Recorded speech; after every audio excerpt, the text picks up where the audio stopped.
Hey, what's up, team? Coach Taj here from Eat The Frog Scripps here in San Diego, California. And I'm here because today is day cuatro of our 31-day 100-rep challenge. That's right. So over the last 3 days, we hit upper body, lower body, and core with those push-ups, squats, and Spider-Man planks. Now we're going to restart back with the upper body, and we're going to combine the push-up and the plank for the plank push-up. That's right. We're going to go up and down from the high plank to the low plank 100 times, alternating which arm initiates the movement. That's right, y'all. I'm going to give you options and challenges, and I understand you may be sore. You may start to be getting a little fatigued, especially if you're like me and the rest of the team that have been doing these on-the-go Eat the Frog workouts. But have no fear.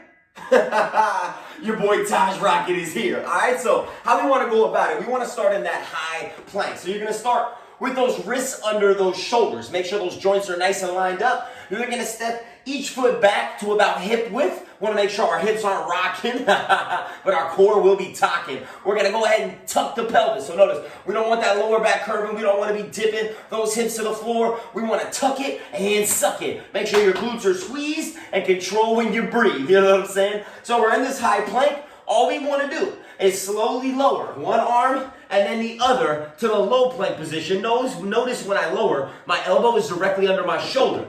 Now, whatever arms you lowered with, you're then going to place that palm back under that shoulder and power yourself back up. Now, it is essential that whatever arm you lowered with, you press yourself back up with that arm, and then you alternate, repeating with the other side. Now, notice my hips, they're not going crazy left and right.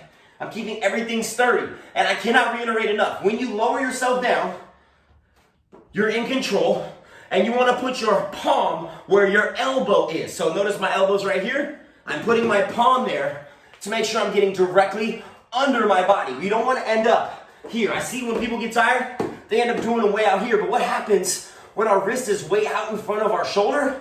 We're then creating a potential shoulder injury. We're putting that joint at risk by having that arm so far from the midline. So you want to use your muscles, and you don't want to shear the joints by putting your hand too far away. All right, so once again, you're in the high plank.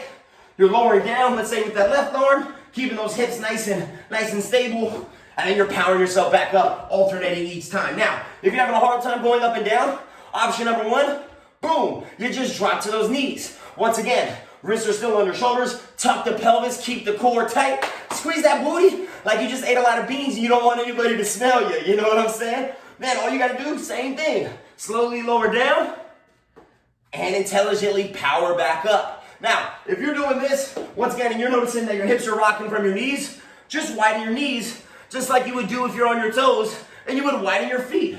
Once again, what that does is that creates more foundational stability, and it increases your ability to increase your agility, you know what I'm saying? Now, if you're on these knees, and you're like, Taj, this is 99, and you're just burning out, and you're like, Taj, I need another option. Guess what? Look at that trusty old couch, that good old rojo, that good red couch here. This is the next option. You're bringing your hands to an elevated surface. Now, understand that you're going to be putting your body weight on this surface, so you want to be able to trust that surface. So whether it's a coffee table, whether it's a couch, well, let's say whether it's a desk, whether it's a countertop, make sure that you trust in not only having those hands up, but being able to lower yourself down confidently, that it's nice and flat, and you're able to power yourself back up. Now, be wary when you're using a couch or an unstable surface like a bed, your wrist joint may have the tendency to move around and it may not be so stable. So if you have any wrist injuries or impingements or issues in that region, I definitely recommend that you find a surface that is stable and that is able to hold itself up when you put your weight down. You know what I'm saying? So once again, that option, if the first option with the knees is not good enough, or you're like, Taj, I'm just burned out, I need another one, bring those hands up to an elevated surface, but then pop back up to those toes. Once again, tucking that pelvis under, squeezing those glutes, squeezing that core. Once again, lowering down, and then getting back under the body. Once again, I cannot reiterate, even if your hands are on an elevated surface, notice my elbow, my wrist are both directly under that shoulder, and I still got my feet wide. Once again, you can always bring those feet. You can over-exaggerate as long as you keep those hips stable. And if this option is still not enough, guess what? Boom. Drop to those knees, tuck that pelvis, lower yourself down, power yourself up. Once again, still alternating, because you'll find out once you hit that 50 mark, once you hit that halfway point, I'm telling you, your shoulders, your chest, your core, it's all gonna start burning. Your biceps, your triceps, your whole body's gonna be on fire, especially if you've been hitting up the last 3 days. You're on literally day 4, it's gonna be 400 reps by the end of this session, all right? So be smart. Think whenever your feet are wide or whenever you're facing the floor, you wanna keep your eyes down. So notice as I'm doing my movement, I'm keeping my eyes down regardless of the option. Glutes are squeezed, core is tight.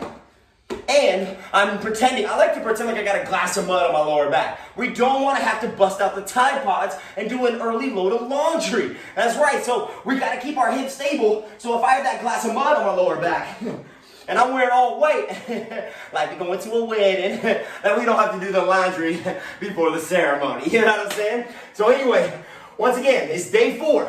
If you need those options, take them. If you need to break up your rep count, do it. Whatever you need to do to be successful, so by the end of the day, you get your next 100 reps completed, and then tomorrow, we're gonna be back on those legs. So once again, Taj Rockitt.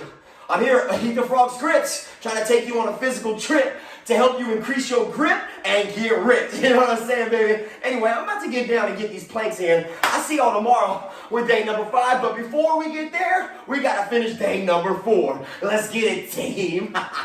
Oh, but wait, there's more. You thought I forgot about your challenge. Well, guess what? I did not. So if you're looking to take this thing up like an astronaut out this world and really turn up the heat so you can increase your feet and your gains on repeat, well, guess what? We're going to do these plank push-ups and we're going to add in a plank jack at the same time. So it looks just like this. You're coming down, hopping out, hopping in, hopping up, hopping in. And you're still alternating those hands. So you're still in control. You're still holding strong in the midsection. You're still getting that wrist up and under that upper body. So you are feeling that heat and increasing your gains and cutting and kicking like karate. You know what I'm saying?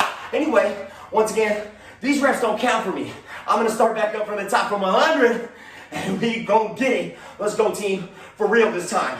Let's turn it up.